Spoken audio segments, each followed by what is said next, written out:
कृष्णाय वासुदेवाय हरये परमात्मने प्रणतक्लेशनाशाय गोविंदाय नमो नमः। आज निर्जला एकादशी है। आप सभी भक्तों को निर्जला एकादशी की बहुत बहुत शुभकामना है। जैसा कि आप सभी जानते हैं कि आज निर्जला एकादशी का जो व्रत करते हैं उनको 1 साल का व्रत करने का फल प्राप्त होता है। तो आज हम एकादशी जो निर्जला है उसका श्रवण करेंगे। युधिष्ठिर ने कहा कि हे प्रभु, आपने अपरा का सारा महात्मा मैंने सुन लिया। अब ज्येष्ठ शुक्ल पक्ष में जो एकादशी हो उसका वर्णन कीजिए। भगवान श्री कृष्ण बोले कि हे राजन, इसका वर्णन परम धर्मात्मा सत्यवती नंदन व्यास जी करेंगे, क्योंकि वे संपूर्ण शास्त्रों के तत्व और वेदांगों के पारंगत विद्वान हैं। तब वेद व्यास जी कहने लगे कि दोनों की पक्ष की एकादशियों को भोजन न करे, द्वादशी को स्नान आदि से पवित्र हो, फूलों से भगवान केशव की पूजा करके नित्य कर्म समाप्त होने के पश्चात ब्राह्मणों को भोजन देकर अंत में स्वयं भोजन करे। राजन, जन्म शौच और मरण शौच में भी एकादशी को भोजन नहीं करना चाहिए।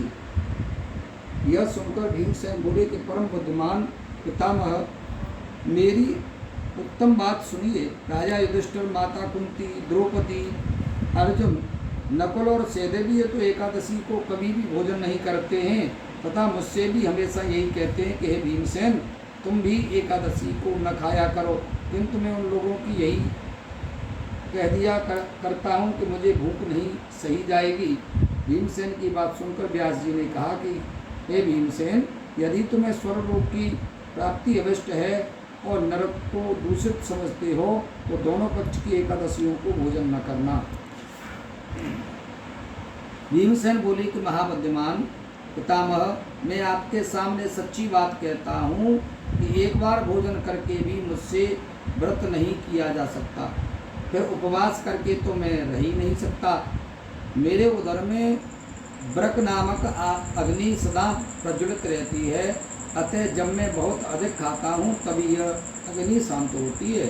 इसलिए हे मामने, मैं वर्ष भर में केवल एक ही उपवास कर सकता हूँ, जिससे स्वर्ग की प्राप्ति सुलभ हो तथा जिसके करने में कल्याण का भागी हो सकूँ।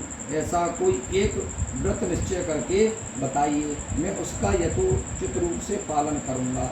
व्यास जी ने कहा कि हे भीम, ज्येष्ठ मास में सूर्य वृषभ राशि पर हो या मिथुन राशि पर शुक्ल पक्ष में जो एकादशी हो उसका यत्न पूर्वक निर्जल व्रत करना चाहिए।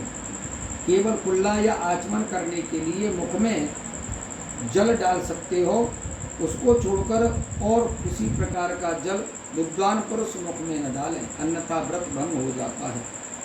एकादशी को सूर्योदय से लेकर दूसरे दिन सूर्योदय जल का त्याग करे तो यह व्रत पूर्ण होता है।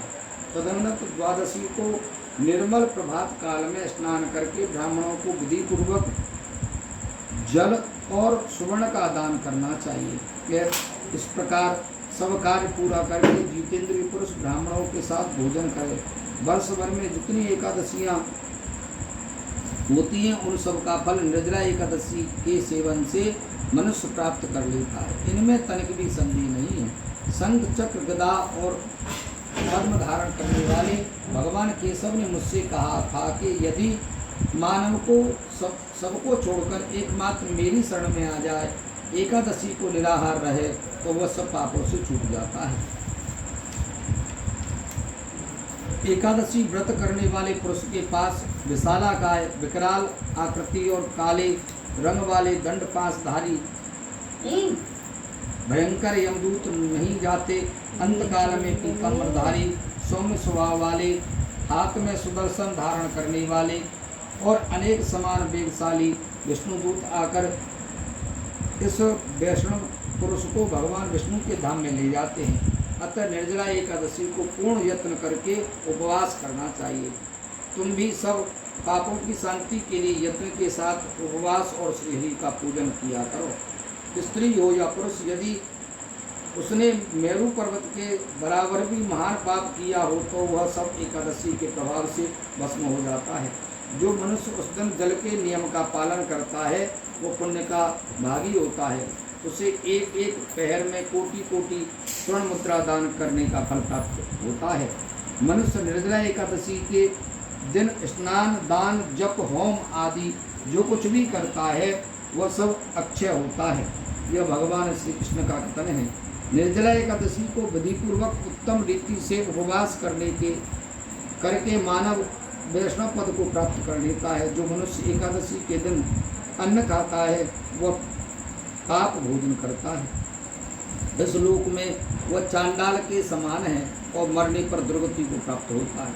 जो ज्येष्ठ के शुक्ल पक्ष में एकादशी को उपवास करके दान देंगे वे परमत को प्राप्त होंगे। जिन्होंने एकादशी को उपवास किया है वे ब्रह्मत्यारे, शराबी, चोर, गुरुद्रोह होने पर भी सब पातकों से मुक्त हो जाते हैं। हे कुंती नंदन, निर्जला एकादशी के दिन श्रद्धालु स्त्री पुरुषों के लिए जो विशेष दान और कर्तव्य विहित है उसे सुनो।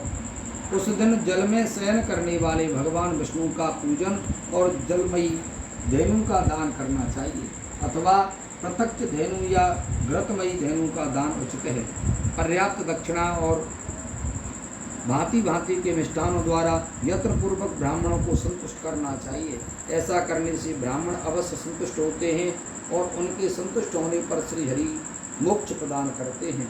जिन्होंने सम, धन और दान में प्रवृत्त हो श्री हरि की पूजा और रात्रि में जागरण करते हुए इस निर्जला एकादशी का व्रत किया है, उन्होंने अपने साथ ही बीती हुई 100 पीढ़ियों और आने वाली 100 पीढ़ियों को भगवान वासुदेव के परम धाम को पहुंचा दिया है।